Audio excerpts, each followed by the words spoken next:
Absent. She's sick. Here. Family. Death. Here. Yes. Here. Thank you. And so Bettina, Councilwoman Bettina has a death in the family, so she was unable to make it tonight. Everyone please rise for the Pledge of Allegiance.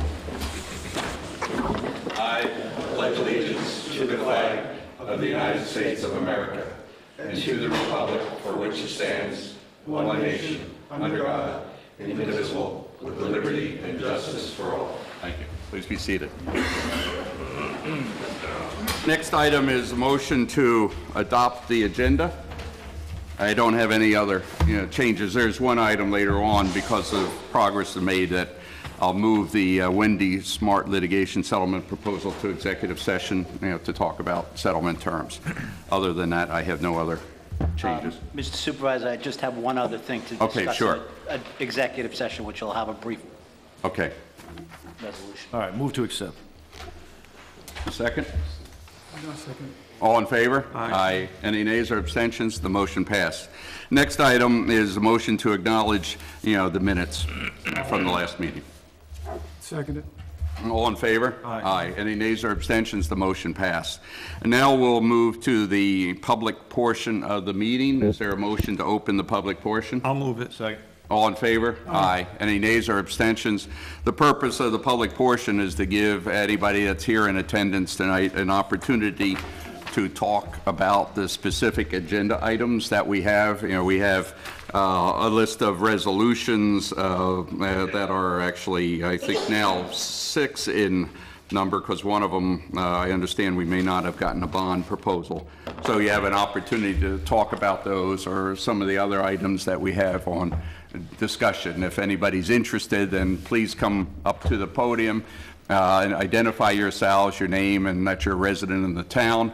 And then you have 3 to 5 minutes to say something. So is there anybody that's interested in speaking? Bettina, please come up. You're more than welcome, because we do have an item on the agenda tonight.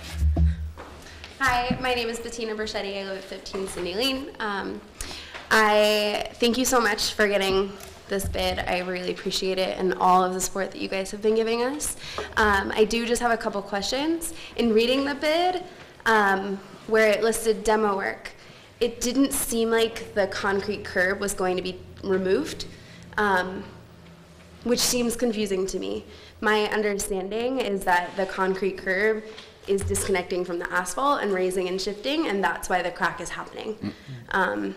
So I just would like to understand. During the discussion on the resolution, then our town engineer will be addressing that, maybe even Steve Frazier, but actually it's not because of the asphalt interface, it's because of the ground, the moisture that we have. We're basically wetlands there, so the freezing and contracting is raising that. But the solution that you'll hear about seems to be able to address that without removing the concrete curb. But we'll hear from our town engineer at that time. That's fine. I do just understand that it's the shift and thaw, which the fact that those two pieces are disconnected. And I actually looked up the old blueprints from Mr. Volner, and the concrete curb was never actually supposed to be there. Okay. It was supposed to be like clay. Also noticed that you were probably passing the item to paint the lines, repaint the lines. I do want to ask that the line in the outfield that is currently on the crack not be done. Okay. That was there as a Band-Aid Okay. and as a way to hide the problem. Okay. It's not meant to be there. Okay. Well, we'll take note of that, and as long as there's no safety, concern as far as identifying it, that would reduce, tripping or what have you, then I certainly will take that under advisement. I appreciate that. Thank you. Yeah. Okay. Thank you. Thanks very much. Any other comments that anyone would like to make? Okay. I'll make a Seeing motion to none. close the public portion. Okay. We have a motion second. Second. All in favor? Aye. Aye. Any nays or abstentions? The motion passes. Then we'll move into the discussion section where we'll have some updates for the board. The first one is we'll have Kevin Hawthorne to report on. Kevin's been deputy supervisor. We've had an outstanding issue that we've learned about, and asked him to investigate with respect to some insurance proceeds and payments that go back to 2017. So Kevin will briefly talk about that, to the board members, as it does involve some sort of payment of a long outstanding invoice. Thank you.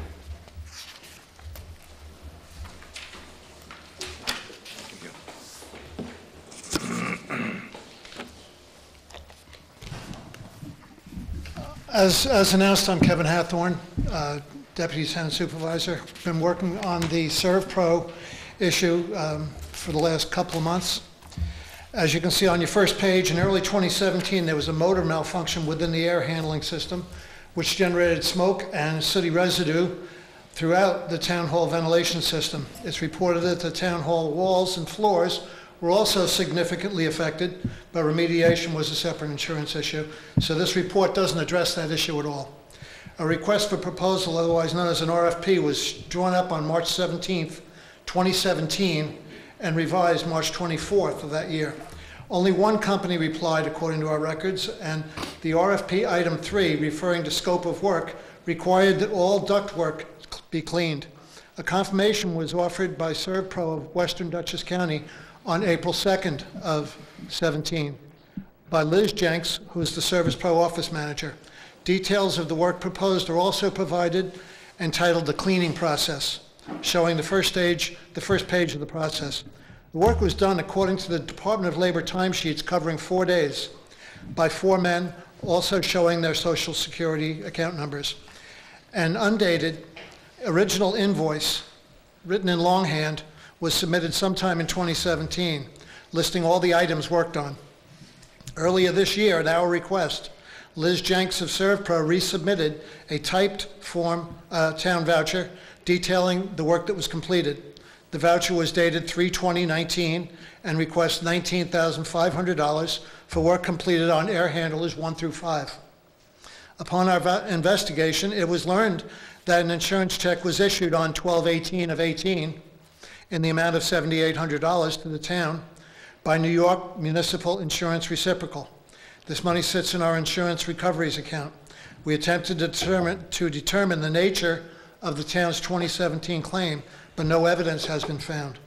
The original matter seems to have slipped through the cracks. A more complete explanation from our insurance agent shows... We have this in front of us. I don't think we need you to read this. Maybe you can kind of give us a synopsis of what you've actually done and what the results are.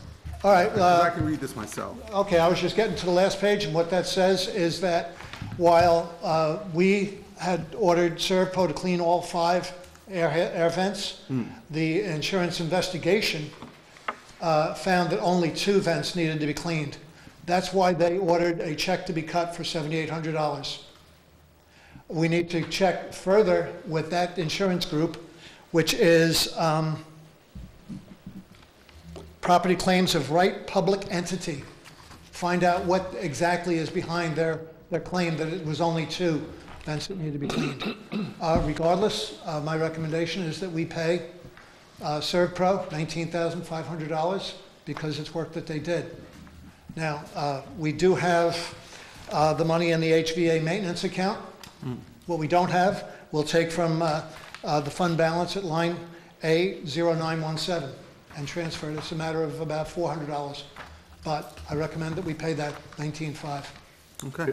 It's my understanding that actually work was done on all 5 units, but for some reason, the insurance company decided only to cover 2 of those units, and we have no records on why that, decision was made and can't find anything in the files. But this is a long outstanding invoice that, I don't want to see us getting in a legal dispute, and I'll work with the insurance company to... Yeah, sure. I mean, if it's an outstanding Right. invoice that should be paid, there's really no question about that. Sure, I have no objection. Did Steve Fraser have any information on this Yes, Steve? at all?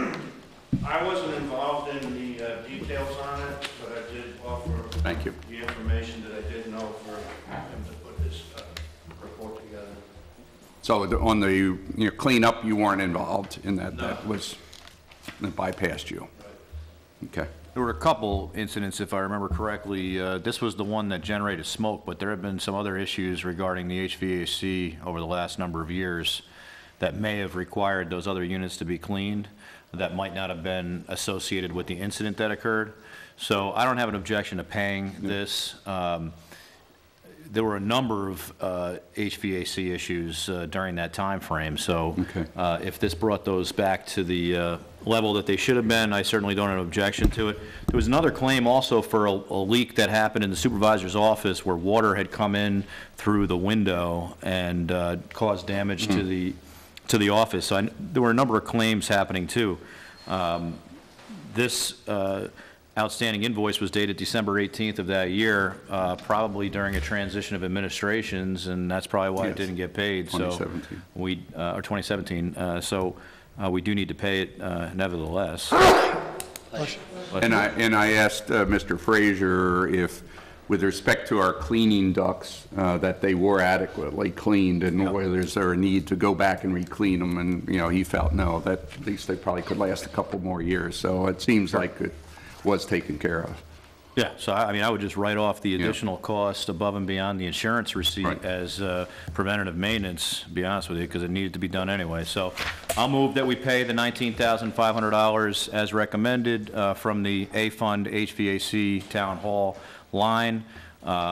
Anything that additional that's needed from that line to be taken out of A-Fund balance. I'll second it. All in favor? Aye. Any nays or abstentions? The motion passed. You know, thank you. Next item, you know, two items, actually. I've asked Mr. Cavaccini to give us an update. Actually, this is a new item on a possible farmer's market, since that is no longer going to occur over in the village. And then also on Earth Day, which we've celebrated every year by cleanup. And so under my supervision, he's been working on getting that set up. Thank you. So one of the organizers for the Mizzier Park Farmers Market, which has occurred last year from June to November, has expressed interest in moving that farmers market here into the town and working with the town of Wappinger. And in some preliminary discussions, we had talked about potentially having Town Hall be the location, or any other location that the town board may feel is appropriate. But we're looking at Town Hall since it's visible. We have a fair amount of parking here, and we can set up a good amount of vendors here. You were thinking outside in the front, Yes, right and out front of parking in the Town Hall. back. Yes, of course. We're looking at around 22 Sundays from June to October. And a number of the vendors that took part in the farmers market at Mizzier have expressed interest in moving over here to Town Hall, and that's around 10 to 15 vendors, and we are interested in expanding that to more if we do get that interest. We wanted to have it here at Town Hall because it's more visible, it's right off Route 9. We didn't want to have it at Schlott House because we don't want to have any competition with Meadowbrook, but we are definitely going to be inviting Meadowbrook, Ober Creek, and any of the other farm establishments within the town of Wappinger to come and set up here at Town Hall. But we definitely do want to increase the amount of vendors from 10 to definitely you know, as many as we can get. They used to pay $10 per day per Sunday that they took part, but again, that's dependent up to the town board, what you guys would like to set up as a fee. And that's basically the preliminary discussions now, and if the town board has any other questions, comments, any ways we can improve it, I'm definitely all ears right now. What will be the cost to the town? Right now, I don't foresee any cost to the town. A lot of these vendors don't need any electricity or anything like that. The only thing I do see is restroom access into Town Hall, but we haven't really thought that far. How That's about about it. safety, you know, the deputy, sheriff, you know, because we'll have more traffic coming in and out. If the town board sees that we would need additional sheriff's patrol, that could always be added. Having it in the village, which is a highly congested area, especially at Mizzier Park, the village police department actually did set up a little booth that day doing child IDs and things like that. So they were on site, but they were not doing any traffic control or anything like that. I think it would be very similar to what we do with the summer concert series, set up some cones marking off where the parking goes, but I don't really foresee any. You would think, I would think you need at least a maintenance person on hand. I didn't foresee a deputy, a need for a sheriff's deputy, but a maintenance person If the might town be hall's needed. open for restrooms, you gotta have a custodian here. Yeah. I know that there's been a major change in the village. There's a village board that took office last week, and there were some changes made. Do we know for a fact that the village board doesn't still want to do this event? I'm not sure about that. I know that the organizer did, that there were two organizers, and they apparently did that independently from the village. Okay. Are those the and- same organizers that would do it with us? Yes. Okay. From what I understand, yes. And they've expressed that. No one from the village has said to me, at least in talks. When that, would the first Sunday be that this would happen? The first Sunday in June. All right, so want my to do. recommendation is, I have no objection, authorize Mr. Cavassini to have a proposal put together by the organizers that previously did the one in the village, okay? That'll give us time to communicate with the village. I want to make sure we're not stepping on the village's toes. Of course. I do understand those individuals were doing it on their own, but at the same time, you have to be tactful here how we proceed. If the village is truly not going to continue, I have no objection to doing it here at Town Hall.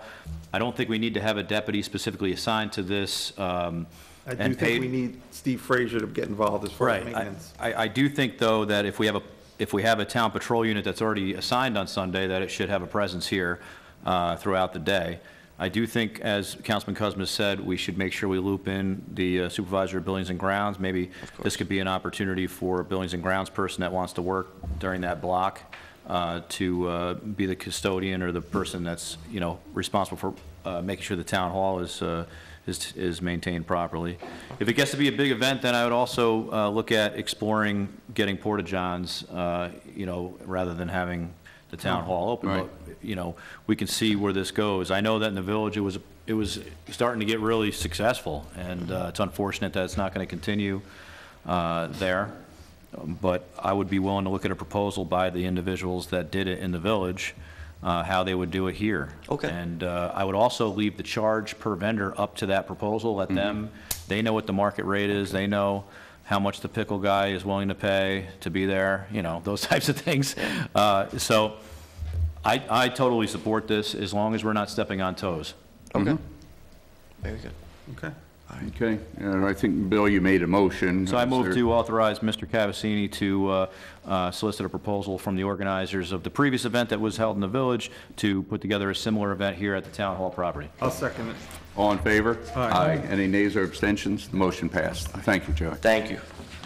So next we have our annual Town Earth Day cleanup, and that is planned for Saturday, April 27th, to start here at 10 a.m. at Wappinger Town Hall.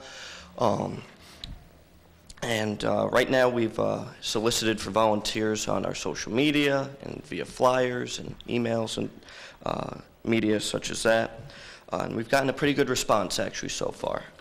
And also we did a small survey of different streets that, town streets that need some assistance in litter pickup. And we looked at Cedar Hill Road, Spook Hill Road, and Old Post Road as some town roads. And if the town board has any recommendations for any other town roads, that would be great. I stress to the public that we're sending in other suggestions like Myers Corners Road and Old Hopewell, that those are county routes and that the county DPW usually takes care of that, and they do an amazing job every year with that. But then we also looked at Carnwath, because with the Sports Museum reopening, we have some gardens that need some taken care of there. And then also we have the community gateway signs. But each project throughout the day is dependent on volunteers, how many volunteers we get. But we usually do focus on the roads, our town roads. Have you coordinated this with the highway department? I know that the supervisor did send an email and has been You've corresponding. already sent that advising them and asking for his support and Well, the yeah, materials. I would certainly caveat this to make sure his cooperation, and so certainly because if he has other ideas as far as doing it at other times or other locations, that there's a coordination here, and there's not a situation where you're doing this without Right. his advice and consent. So Yeah. I would ask that that's done as part of this proposal. Yeah, Of course. it has been done, and I'm waiting for his response. Very good. Very good. And again, we're looking at Carnwath and our community gateway signs. CPL has been very generous in donating 60 T-shirts for the event with our new Earth Day logo that was designed, and CPL was very generous in doing that, so we thank you for that. And so all the volunteers that day will receive a T-shirt, and then after the day is done, we'll hopefully come back here to Town Hall and hopefully be able to supply our volunteers with some sort of pizza or a snack after the long day. And we'll be using our forms, waiver, liability, and so forth that we've created for volunteers.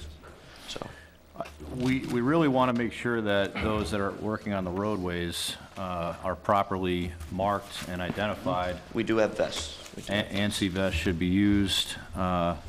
Within the last 2 years, there was a tragedy on an Earth Day cleanup where a Girl Scout was struck by a vehicle and killed. Absolutely. And that's something we don't want. I mean, we can have all the waivers in the world, but Right.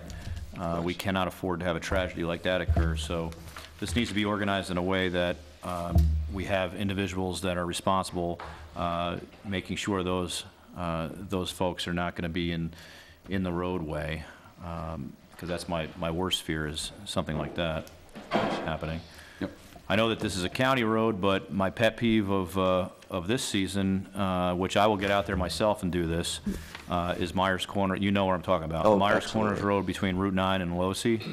I mean, I don't know if it's the way the wind blows or whatever. I don't know what it is. But, I mean, it looks like all of this stuff, trash maybe from the Hannaford's parking lot. I don't know. It just all ended up over there. Gathers there. Every year, gathers right And, there.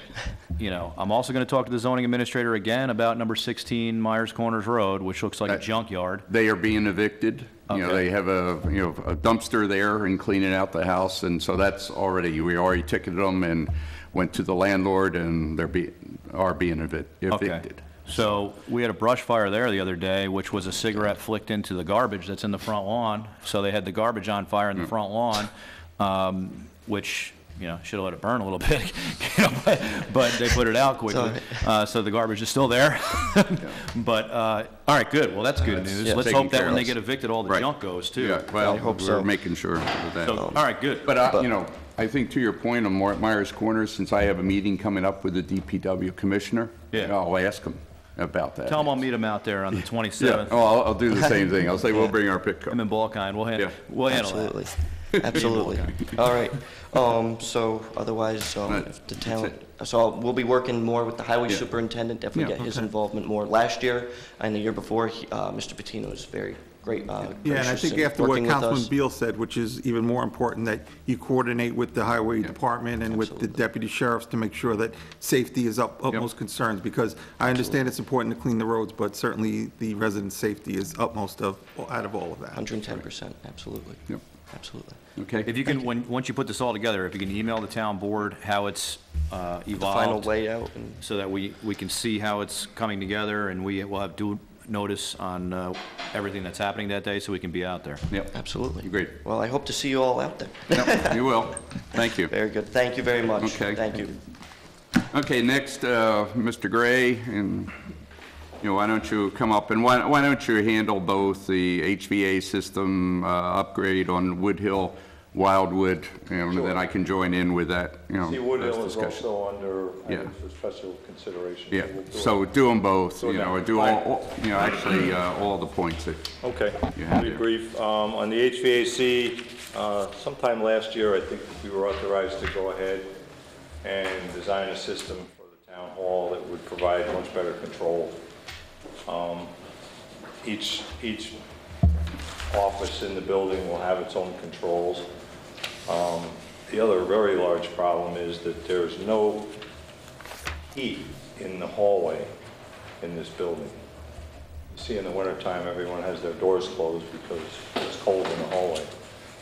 There is air conditioning in the hallway, so the system we're doing will provide heat through that ductwork in the hallways, as well as individual heat and air conditioning in each space. So we're ready to go to bid with that, and we're asking for the town board's authorization to put that out. We had a meeting with Steve week before last, I think, to go through the system and how it would operate, and got his input on that. So we feel we're ready to go with it. get out to bid and see what kind of prices we get. Move to authorize the engineer to the town to go out to bid. I'll second. All in favor? Aye. Any nays or abstentions? The motion passed.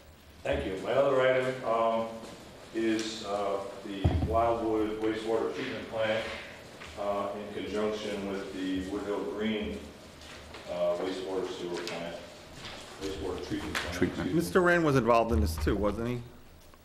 Yes, Mr. Rand. Mr. Mr. Haran, yes.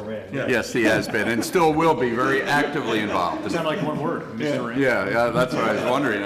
Well, Yes. no, I just want to make sure that he, because I know that he's involved in this and want to make sure this is on the agenda tonight. So I want to make sure if there's any input he needs to be Yes. involved with as well, that it is certainly He mentioned. knows that. Okay. Well, anyway, just to review, this is the project, this is a $6.2 million project. We discussed it at length at the last meeting.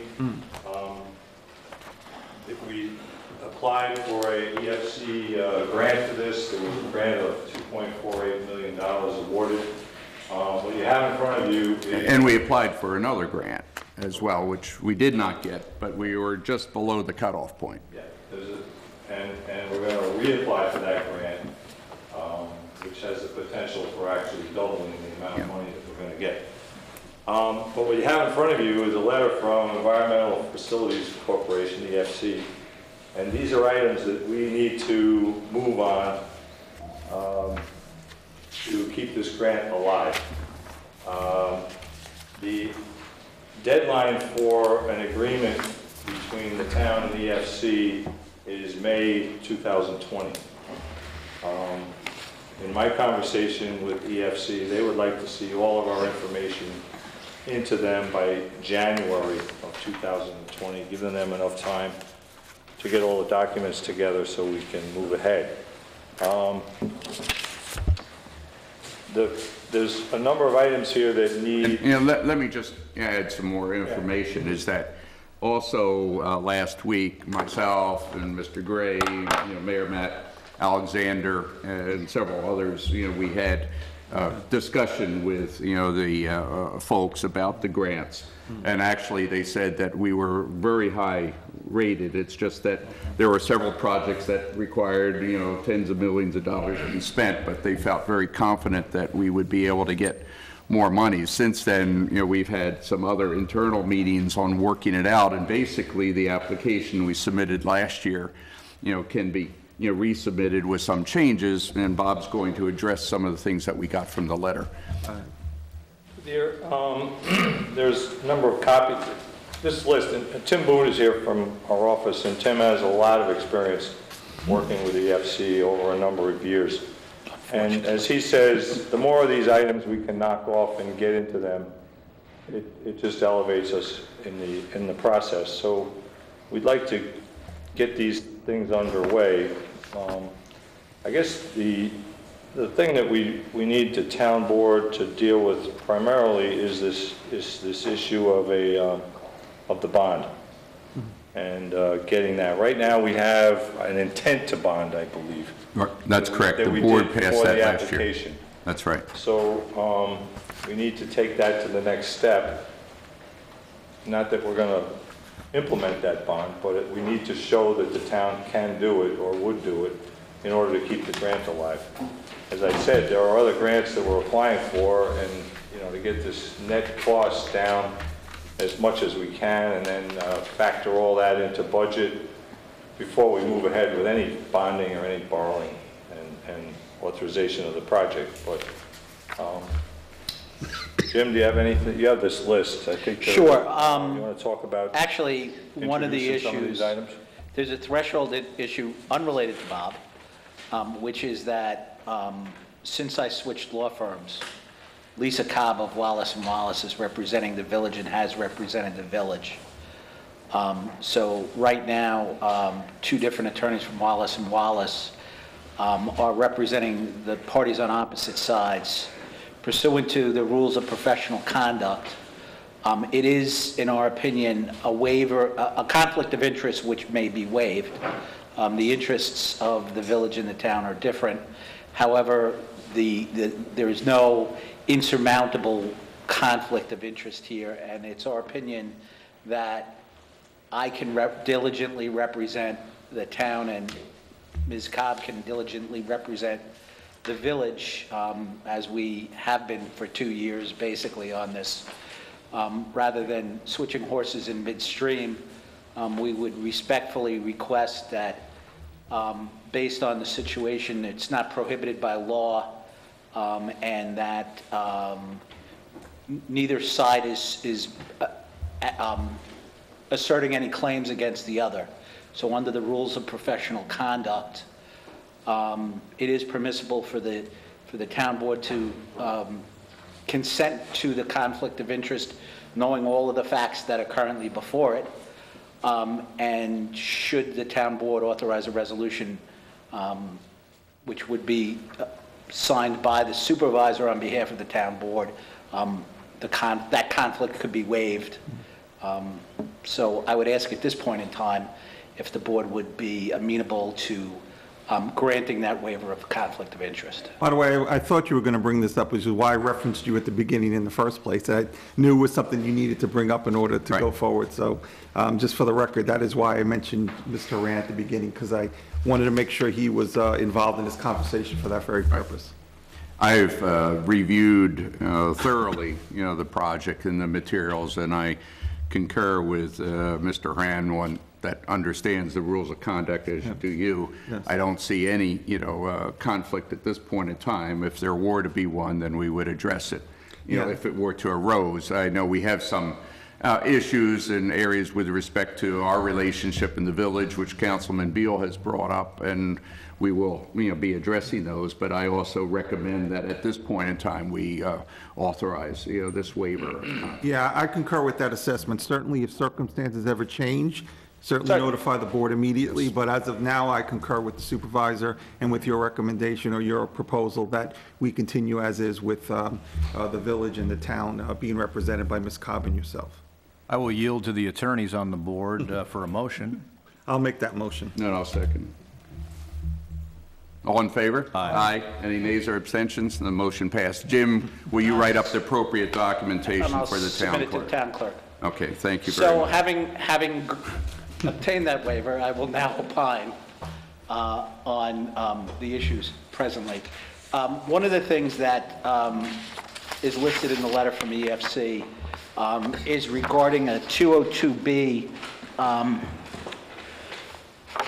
documentation. So with respect to the Wildwood Sewer District, there is, what needs to happen is there needs to be improvements that are made to the existing district facilities, whether it be replacing the plant or the more cost-effective solution here, which is connecting through the village, down to the village system and out to Tri-Muni. For purposes of the 202B, it is not subject to approval by audit and control. So but in order to do that, we need to authorize the town engineer to prepare a map plan and report. In that case, also a 202B is not subject to permissive referendum. So the district has already been created. There's no referendum requirements with respect to a 202B. EFC is asking for that, and regardless of what happens with respect to Woodhill Green, the town has an obligation to fix the problem at Wildwood. So I would suggest that the town board give authorization to the town engineers to prepare a map plan and report with respect to the improvements contemplated for Wildwood. Having said that, in the interim, there's been issues with Midpoint Park that have surfaced, and we have Woodhill Green. So the map plan and report can contemplate all of those issues kind of coming into play, because that obviously is going to affect the capacity of the pipes that need to be designed and things of that nature. So, but before we can adopt a bond resolution, before we can do any of that, we need to have the district proceedings in place. All right, move to authorize the engineer to the town to prepare the map plan review. I'll second it. All in favor? Aye. Any nays or abstentions? Motion passed. With respect to Woodhill Green, there's some issues that need to be investigated as to the extension of the district into that property. My suggestion would be if we could get the residents of Woodhill Green to petition the town to extend the district. In that case, it would not be subject to permissive referendum, which would be more helpful for the town. There's some question which I thought about the other day, and which requires some investigation, is whether or not it's going to be one user, as in the condominium association, or individual users. I'm not sure exactly if we've gotten that far along, but in essence, the question is going to be, do we have one party that's the owner, or do we have multiple parties? Because that would create, if it's just, the easiest thing would be one property owner. If we get the consent of that property owner, then we could move forward pretty easily. So I'm not sure, there's nothing in the district extension law that deals with condominiums. So hopefully we might be able to get an opinion out of the Attorney General how to proceed with respect to that. But that's a complicating wrinkle which didn't quite think about until recently.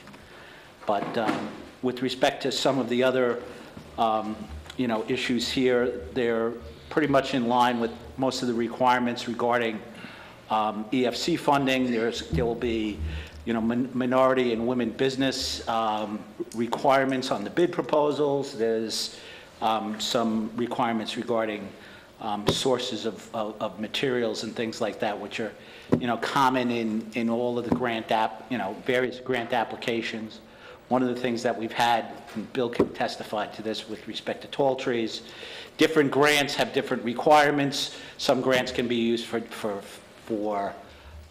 design work, others are limited to construction. So, and all of those things, should be contemplated when we're doing it. So, the bonding resolution that is adopted, my suggestion would be that the bond resolution be adopted for the maximum cost, and in the bond resolution would be language that says it would be reduced by any amount of grant funding that's available, and that would give the town the most flexibility in dealing with the grant process. So you wouldn't have, if you adopted a proposal, a bond resolution contemplating that a grant was coming in and either the grant did not come in fully or something like that, you'd have to go back and amend the bond resolution. So the safer bet is to adopt a bond resolution for the full cost with the expectation that you won't borrow that based on the grant funding that comes in. We won't be, addressing that tonight. Right, We'll no. deal with that later on after we get more detailed information, recommendation, including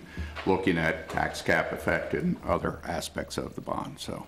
Plus unit versus, Yes. what's the term for valuation? Ad valorem. Ad valorem. So Right. unit versus ad valorem. So sewer has to be on a benefit assessment basis. Okay. Water can be on ad valorem or benefit assessment. But within an HOA. Right, I mean, that's ultimately the question on Woodhill is going to be. So Yes, I just want to see what the bottom line is. I have no objection to moving forward and putting us into a position to be able to fund this utilizing grants, but before I vote to execute this Yes. project, and I'm sure my colleagues will agree, we want to look at the dollar Sure. amount impact per unit Exactly. or per, see, that's the question. We're combining, normal assessed single-family homes and potentially combining a homeowners association with per unit assessment. So I want to see where that's Yeah, going to land. exactly. Okay, Yep. makes sense. Is that it, Jim? Anything else? Okay, very good, thank you. Me. Thanks. The next item is I'd like to invite Liam Berm to come up here. Liam's a Boy Scout, Eagle Scout candidate, and would like to make a proposal to the board on a project, for his Eagle Scout project. So welcome, Liam. Hello. I am working on a circular garden in front of the manor at Carnworth Farms up by Wheeler Hill. I'm gonna be removing whatever is there because I have pictures actually.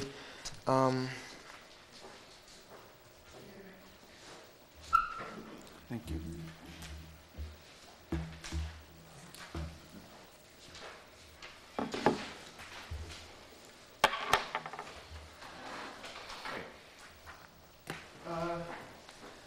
the circular garden in front of the manor is currently completely overgrown. There's like a lot of like weeds and vines and all that kind of stuff in there. And I'm gonna be removing that. And then I'm gonna be installing 4 paver pathways to the monument, putting plants in like in between, in coordination with Friends at Cardinworth and Mr. Cavazzini here. I'm going to be fixing the flagpole. I'm going to be, I believe, replacing the rope and the flag and repainting it. I'm going to install benches along the path to the chapel, and then 2 flower pots in front on that road leading up to it. And that's about the project. Well, I mean, first of all, I do appreciate, I know the town does appreciate your initiative. I could tell you that you, as well as your predecessors, have done tremendous things for our town in beautifying it and making it a better place. I wish a lot of people followed the example of you Eagle Scouts, because you have done a lot for our community, so I do thank you for that in general. And specifically, you know, thank you for this proposal.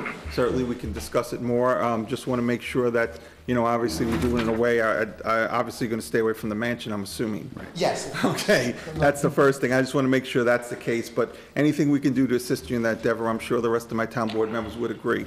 We appreciate your efforts in helping to beautify this community, making it a better place. At the moment right now, before I'm not approved by the council, but I need your approval before I can go to the council. Well, I certainly would make that motion. We drafted a resolution, I believe there's a written resolution for that. Is there? Yes. Okay. I have to, But I don't see it. He's not an Eagle Scout yet. Well, this is his project. I can't do any fundraising or anything until I get approval by the council, but in anticipation of that, I'm gonna be looking to the community for assistance, like shrubs, pavers, getting all that stuff. Yeah, we You got And, 2 Eagle Scouts sitting in yes. front of you here, so Right. we're gonna, right here, so let's see here if this candidate We have is... resolution 2019-96 later No, we're on. gonna have to review this and make sure that you are worthy of this approval. And I'm sure your motivation was quicker than Mr. Beals, who waited till the last day to get his done. Thank you, Council. Yeah, exactly. Oh, no, that's not true. Listen to the politics from up here already. So, how old are you? 16. Okay. I was 17 in 364 days when I got my Eagle Board Review, which I passed with flying colors. Supervisor Thurston was actually a Boy Scout with Baden Powell himself. But I'm no spring chicken either. But anyway, so obviously you need our authorization. We have it down as a resolution number 96, which we will entertain and approve when we do the resolutions. Once we approve that, you can get a copy from the town clerk's office, certified copy that has been approved by us, and then present that to the council, and they will accept that as proof that it's been approved. The only thing I would say from a safety standpoint up there, obviously, I think that we should maybe put some parameters, you know, where they can go and where they shouldn't go. You know, the Manor House obviously has seen better days, and we want to make sure that you're not going to be too close to it, because bricks fall off those types of 1850s buildings, and we want to make sure that you're going to be in a safe area at all times. But certainly, I appreciate the fact that you're coming before the town to beautify the town, and you have a pretty solid proposal here put together. You're from Troop 26, which has a long history in this town. Actually, I just found out a few days ago that it was 1954 when your troop actually began at the Houstonville Firehouse. Yeah. And then you moved to the First Presbyterian Church in 1960, and you've been there ever since. I'm actually the institutional head for Troop 145, which meets at the Houstonville Firehouse. So certainly I would support this, and safety first, right? Yep. Of course. Thank you. And if I can get it, I need a signature on beneficiary approval. Okay. That's not But going to be I- a problem. Once we approve the resolutions, whatever you need, we can Okay. take care Yeah. of. We'll have the resolution in a little bit, you know. Very good. Thank you. Thank you. Thank you very much. And thank you for bringing him, by the way. The unsung hero. Yes. Thank you. One other item doesn't require, you know, board approval tonight, have some further information, but we have gotten a number of requests, received a number of requests for us reopening the program for memorial bricks, to, put either out at the War Memorial on the other side, like on the west side, or even out here at our site. And so, wanted to just let you know we're going to, look a little bit more into it. We've gotten some quotes on, bricks, but I also wanted to talk with Councilman Beal. You have some knowledge, but there has been some strong interest, and just wanted to advise you that probably in the next meeting we'll come back with a proposal after we discussed it amongst ourselves. It's a great idea. I know they did it with the Palmatier Memorial, so I'm assuming that it will be good at this. And anything we can do to highlight the efforts and the sacrifices of our veterans is certainly something I would support. We have a number of bricks that go in each year on the Palmatier Park, so I'll provide the information on the company that we use that does it locally. Yeah. And you can take a look at that. So we'll come back with further proposal, but it's good to see that there is a lot of interest with respect to our monuments. So appreciate that. Okay, that's the last item of discussions. So now we'll move into the resolution, portion of the meeting. There is some discussion on some special considerations. One item in particular, and then one announcement that Mr. Cusmet will make. So Resolution 2019-91, Jim, we still have not received the bond, have we? No, we have not. Okay, so that one will be tabled until the next meeting, or I'll whenever move we to get a table it. bond. Well, if I have to make a motion, I'll make that motion. Okay, is there a second? Second. Okay, all in favor? Aye. Any nays or abstentions? The motion passed. The next item is in the matter, this is Resolution 2019-92, and this is in the matter of the increase and improvement of facilities of the United Wappinger Water District in the town of Wappinger, Dutchess County, New York. This is to schedule a public hearing with respect to the Hilltop, Meadowwood well replacement. I'll move that. Do we have a date for the public hearing? Yes, it's in our, resolution here. Mr. Haran has it down as May 13th, 2019 at 7:30 p.m. So it will be the May hearing. That's a regular town board meeting, Yes. I'm assuming, so I'll make that motion. Okay. Second. All in favor? Aye. Any nays or abstentions? The motion passes. The next item is Resolution 2019-93.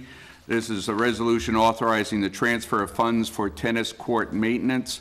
This is with respect to the tennis courts out at Martz Field. It's a $1,500 request to address the mold issue. Mr. Frazier, would you like to just speak to the board on that? Sure, it's actually got two phases, to scrub the courts and then to restripe them.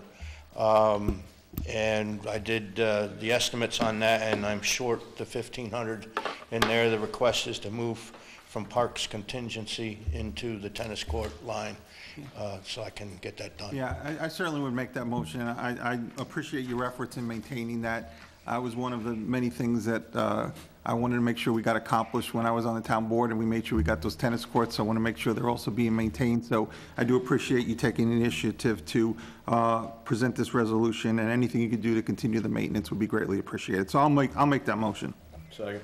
All in favor? Aye. Any nays or abstentions? The motion passed. Thank you, Steve. And I would add that Steve actually found a good scrubbing machine that will Then we can enable use this it to there, happen, yeah. rather than going out to other contractors or what have you, which was much more expensive. So his hard efforts actually were very successful. Thank you, Steve. Or Mr. Frazier, I should say.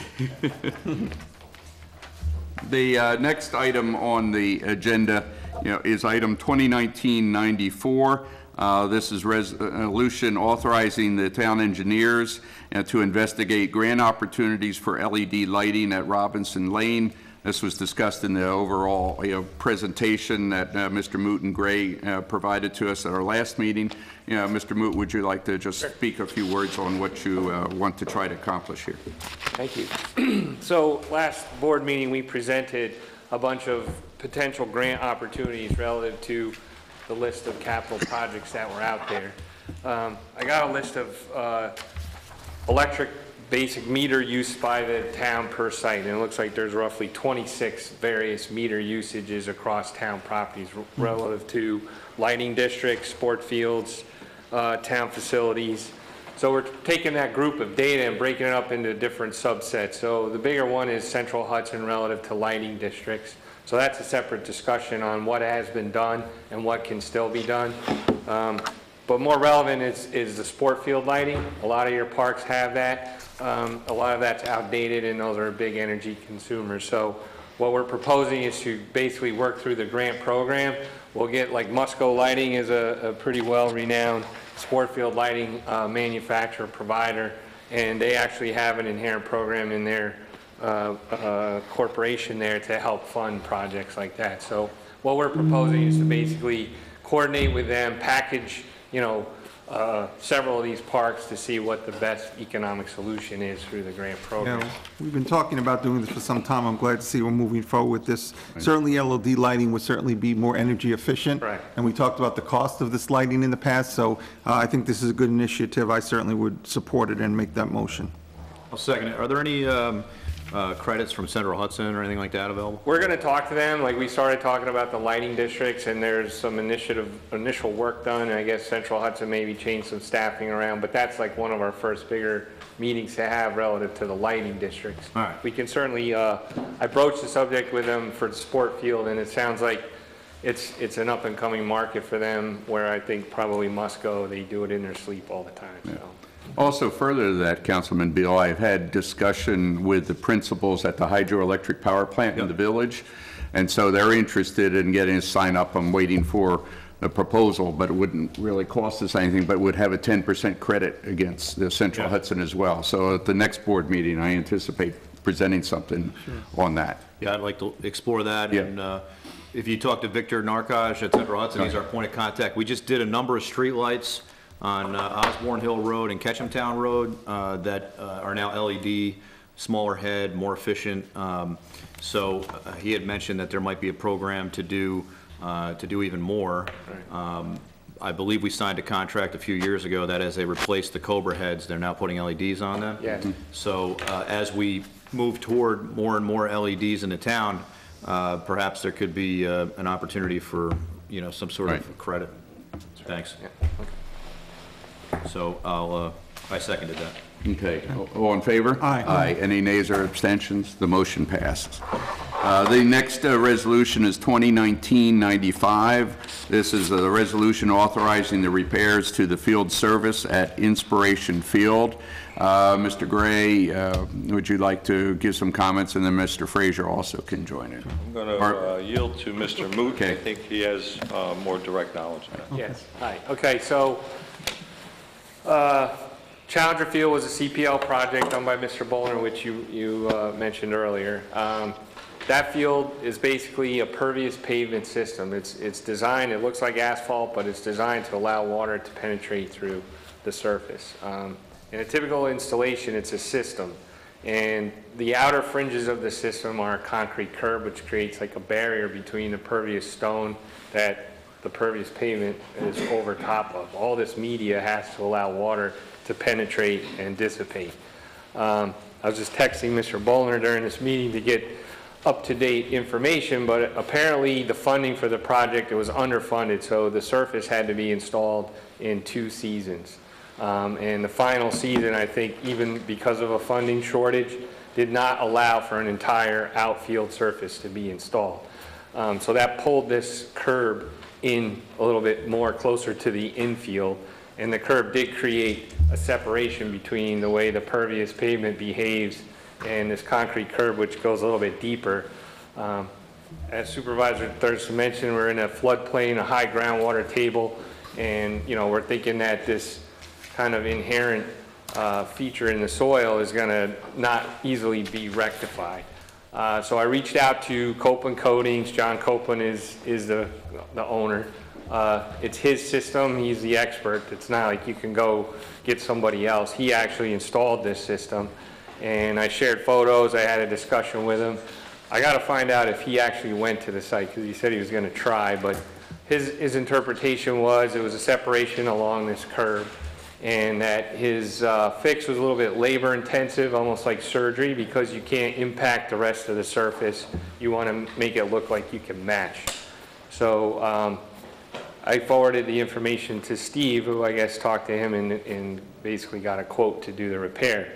So the repair isn't going to be an end-all fix, but it's going to make the crack go away. The idea is to blend aesthetically this new coating to match the older coating. I heard about the white line around the edge. I mean, part of that could be safety. I'll look into it, but It wasn't there. it wasn't. It wasn't there until after the crack was sealed with caulk. So how long, when did this crack first? The caulk first appeared in 2014. I found pictures on my phone that I can show you. And when? In 2014, it was about 2 14. years Okay. after the field was finished. So what the contractor is proposing is to basically etch out this area and go subsurface to fill in the crack and not try to do it superficially, which apparently they've already tried. They did it superficially before. Yeah. We had the question about, is the curb necessary? The curb is necessary, it's inherent in the system. I guess I'm trying to glean the information, but it sounds like the curb got pulled in closer, say, to second base than what it would normally be, which is way in the outfield, out of the play area. So I guess that's why it's being a little bit more noticeable, because it's right within the play area. I had the opportunity to go out on Saturday, and I took a look at it. There's frost heaves everywhere. Right. There's cracks that, I don't know, Steve, is that something you can, with heat, seal the cracks? I mean, there's just like spider cracks through the infield, where they added the second. Well, depending on what we decide to do here tonight, I can put some caulking in there, but that would be a temporary fix. Also, one thing that I noticed going out from the dugout, that's something that has to be fixed immediately. There's a lip there where the participants will be tripping going in. Right, that was just brought to my attention this past week. So why don't we fix the lip and then do permanent fix on the cracks rather than film? Is that? I have to look at what what is entailed with fixing that lip, the raised portion. Yeah, I would want to speak with the company that put it down as well. Behind home plate was never done originally, and that was added after the fact. So you can see where the seams are. They're separating, obviously with the frost cold heaves joint and there, everything. Yeah, they're just like, they look like, you know, when asphalt separates and they're just not sealed properly. That's what it looks like. So the resolution we have here allocating $17,500 for this, does that encompass these additional repairs we're discussing, or do we have to do an amendment to that? The lip was brought into my attention after this proposal was received. Okay. So what would this proposal encompass? Why don't we start with that? It's going to be sectioning the area where the cracks are currently, and what he described to me is he would be routing out the joint between the concrete and asphalt beneath the rubber surface and putting a polyurethane cement in there to try to minimize the movement between the two pieces there, and then would patch in the section that he removed. The whole, I think it's 200 and some feet, be the whole length of that curb. And then would restripe the entire surface. So, Mr. Moot, you said they'd be etching down into the substrata, right? Correct. It's, the way I described it with John Copeland on the phone was, like, say the crack is like the width of your finger. He was going to go 2 inches either side of that and basically create a groove that he could actually look in there and work in there and try to put, there's a stuff called baccarod that they use a lot with concrete joints to like fill voids, and then the baccarod would act like a substrate to this polyurethane sort of sealer that goes in there. And then on top of that, he would lay the new asphalt surface, like, you know, right within that groove. And, you know, John, the contractor, suggested putting the white line back and making it wider just to sort of help, you know, blend this patch, because it will look like a patch. You'll see it. Maybe more pronounced for the first year, because the color coding in the asphalt is like a light green, And when he does, I think it'll first be dark green, so it needs to, UV will affect it a little over time and blend in, but, Has everybody looked into the cost of finishing the field? not that I'm aware of. I don't know, I could find out more. I don't know the particulars of everything, but I could certainly find out. My understanding was the field was done. No, it's, if you look at it, it's about 20 feet from the fence is where it ends. So that's what created the Yeah. Oh, problem. yeah, that's always been the case. It hasn't been as I think Mr. Shetty said, that it was never totally completed. There Yeah. was always a partial portion of the outfield that was grass. Right. So I mean, if we looked into funding, then maybe we do eliminate the curb and extend it out. I don't know what would be involved. Maybe that's something to look into before we Do this. put 17,000 into fixing this. I could look into that. May I? Sure. The reason why the curb is there is because the field was never finished. But looking at the original blueprint from Mr. Volner, it was supposed to be tapered off with clay or item 4, with the hopes of gaining more funding so that we would be able to rubberize the final. If the curb remains there, the curb will then shift again, it'll crack again, and then if we gain access to the funding to rebuild the field, the curb has to come out anyway. Then the curb has to go underneath the fence. No, that's what I just said. Like, if we got funding, we'd eliminate the curb where it is and push it out to the end. So then I think the idea of doing some further Yeah. research in this and check into funding, rather than spending the 17,000 right now, it will delay it a little bit longer, but maybe we get a better Yeah, why don't we do solution. that? Yeah, this Thank- way, if we can do this whole thing at once and get it to where it's Right. supposed to be, rather than piecemeal it. In the interim, maybe you can address that lip area that we were talking about by the You know, dugout. if we're gonna extend this out, then I will put the caulking in there that we spoke about, and I'll call the manufacturer about the other condition. So, let's look into this, Mr. Mood, and also what Mr. Phillips raised with respect to the other cracks in the infield, and see if we can get a better solution for the whole, Inspiration Field, rather than just part of it. Okay. If, Again, if there's anything that I can do, Sure. research-wise, phone calls-wise, grants-wise, please.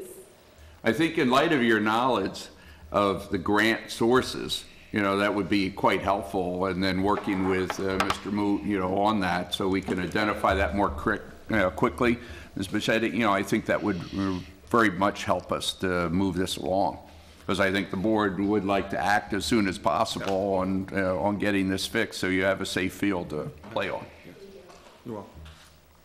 Do we want to consider striping the existing surface after I do the patching with the caulking?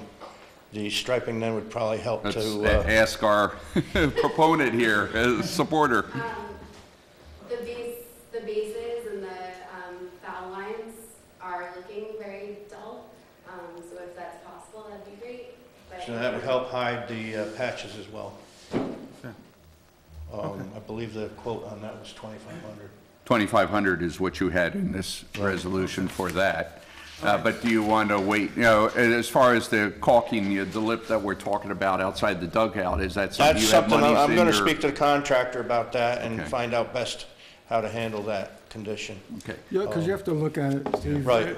You have the concrete pad, and it's just a I saw a frosty- photo of it, I haven't actually seen it in person yet, but I'll do that as soon as I can and then give them a call to find out what the best remedy is for that. I don't want to start, Right. my thought is that you'd want to shave it, but I don't want to do that without No, agreed. their, Well, why don't you come back to us the next board Right. meeting? I'll have that, Then yep. we can have all, we won't have the solution for the whole Okay. field, but. in the for that, meantime, and then I'll we- plug the cracks up with caulking, and that'll hold them until we can do something more permanent. Okay. All right, I'll move to table 9.5. I'll move second. Okay, all in favor? Aye. Any nays or abstentions? The motion passes to table. Okay, we look forward to an update at the next meeting. Okay, thank you. The next resolution, 2019-96, this is a resolution authorizing Scout Liam Burren to undertake an Eagle Scout service project at Carnwath Farms, as you described it earlier. I'll move it. I'm just going to move to amend if Sure. my colleagues would allow, just to authorize up to $500 for funding of this project out of A Fund Town Board Contingency 1010.0405. I'll make that motion to amend. All right, then I'll second it. Second. Okay. All in favor? Aye. Well, I made the original motion. So up to Up to 500. Liam, up to 500, okay? That's so a lot, thank you. All right, up to 500. Okay, all in favor? Aye. Any nays or abstentions? The motion passed. Liam, I'll be happy to sign that, your application. You can bring it up now, or it can get it. Bring it on up.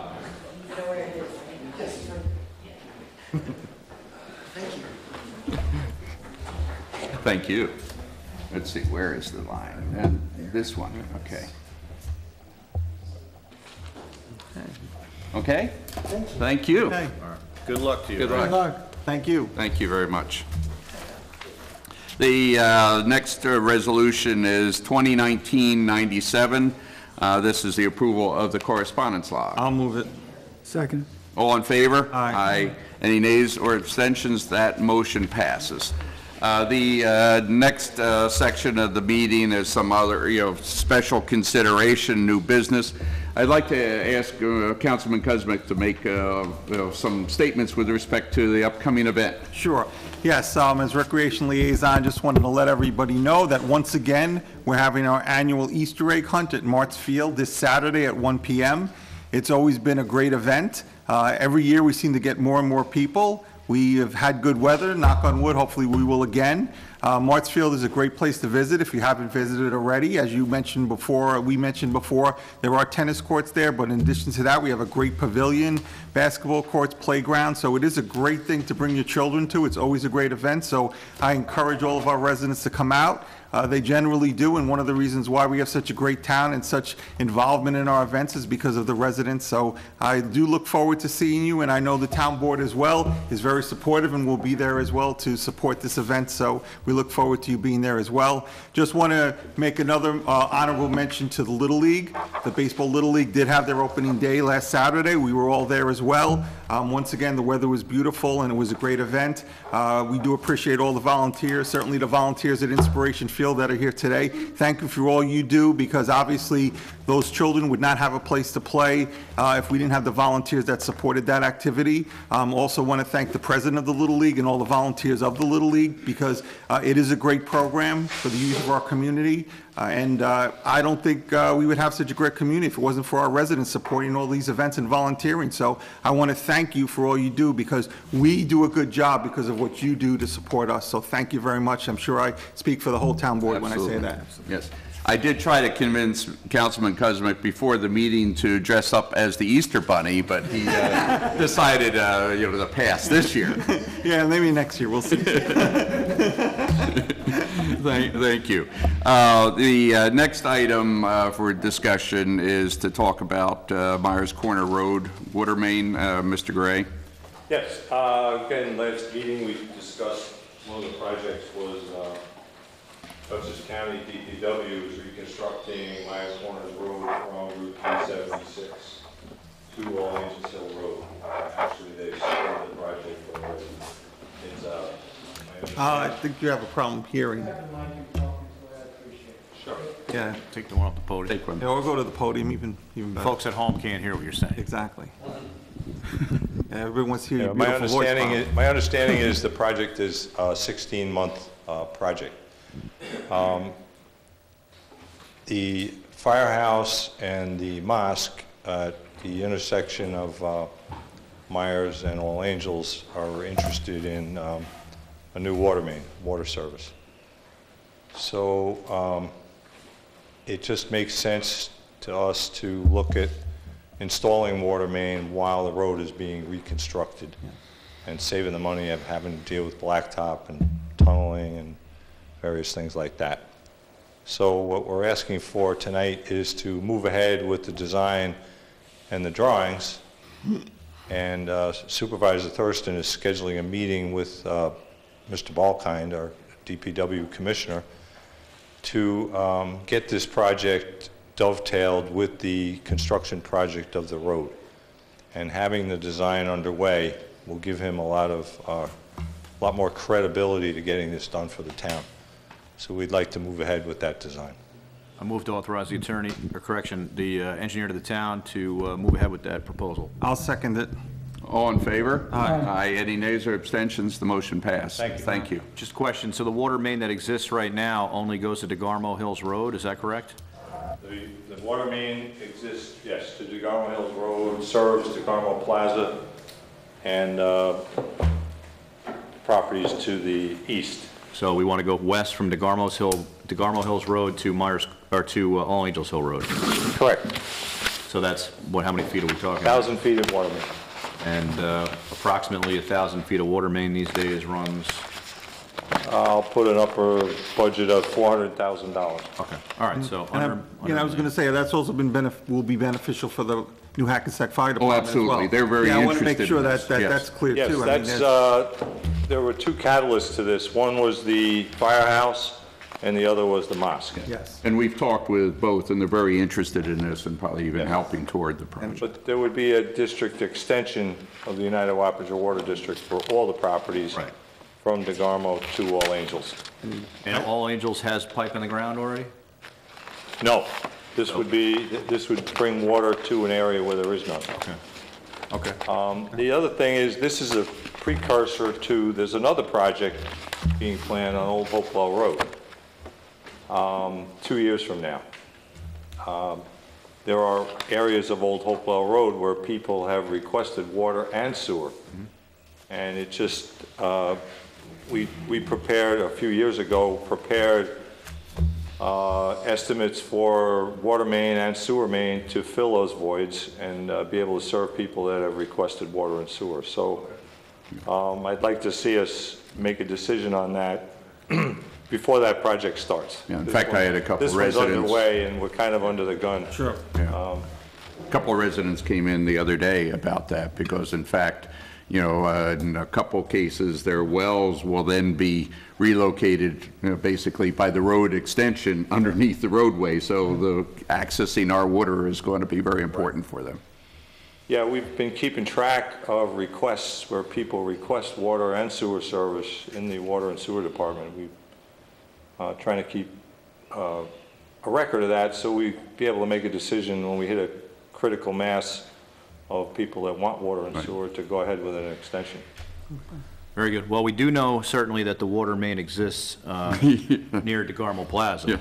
Yes, that was Those that happen spectacular. to be driving down Myers Corners Road the other day, somebody took a Facebook Live of water just blowing 100 feet into the air. Yeah, Mike Tremper and his crew did a really I sent them a excellent job. screenshot. You guys aware of this? Oh, yeah, we know. It was fixed, no problem. Fortunately, far enough from my house, but not that. It wasn't that far. So we know the pipe is there. Yeah, the contractor missed. That's okay. Yeah, but anyway, yes.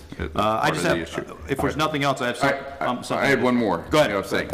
I noticed on the calendar that our second meeting in May falls on Memorial Day. Oh. And that's the 27th. It's an early Memorial Day, and so I wanted to see the pleasure of the board is the 28th or 29th. Well, yeah, how usually we want to do if that. everybody's available, usually we move it to the next day, the Tuesday. Yes. So I'll make that motion if that's acceptable to everybody else, to Tuesday, was it May 28th? 28th, I At believe. 7:30 PM, 20 Middle Bush, same. All right, I'll second. Okay, all in favor? Aye. Any nays or abstentions? The motion passes. Now, Councilman Beal, you had a comment. Yes, I would like to ask the town board for authorization to move $3,000 from town board A fund contingency 1010.0405 to a new line for the Palmetier Park maintenance, which we did this last year. We forgot to put it into the budget specifically this year, but it would be A.710.0459 Palmetier Park, $3,000. It's just an A fund to A fund adjustment. I'll move it. I'll second it. And we'll, you know, be doing the same updates and cleaning it, putting new plants in, and It's, yeah, it's the same thing. and it that would we be do. Lehigh. It's Lehigh Landscaping, the same maintenance contract. It includes 64-inch pots for the spring and then 78-inch mums for the fall, because as you know, we do the September 11th ceremony there. So we usually do a spring cleanup and then we do a fall cleanup ahead of the September 11th. So this will take care of it for this year. Okay, very good. There's motion and second. All in favor? Aye. Any nays or abstentions? The motion passes. Any other new business Steve, at this Mr. point? Fraser? Steve, yes, sir. few meetings ago, I had a presentation on replacing the floor here at Town Hall.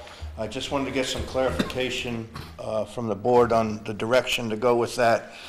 The total cost was in the area of $90,000, which would put it into a public works project.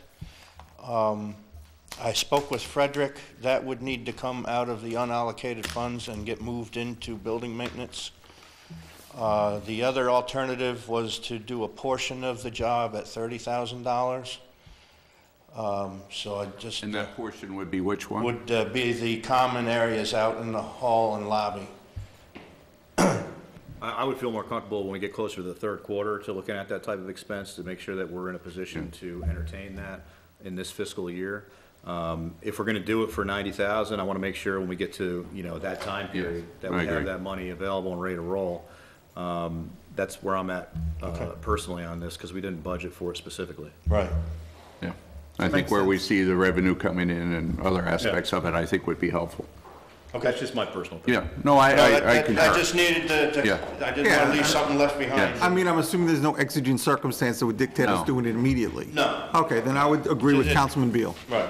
I agree as well. Very good, thank you. Okay, thank you, Steve, yes. Okay, I'd like to, yes, Supervisor, one small thing, just wanted to update on the emergency services building. Yeah.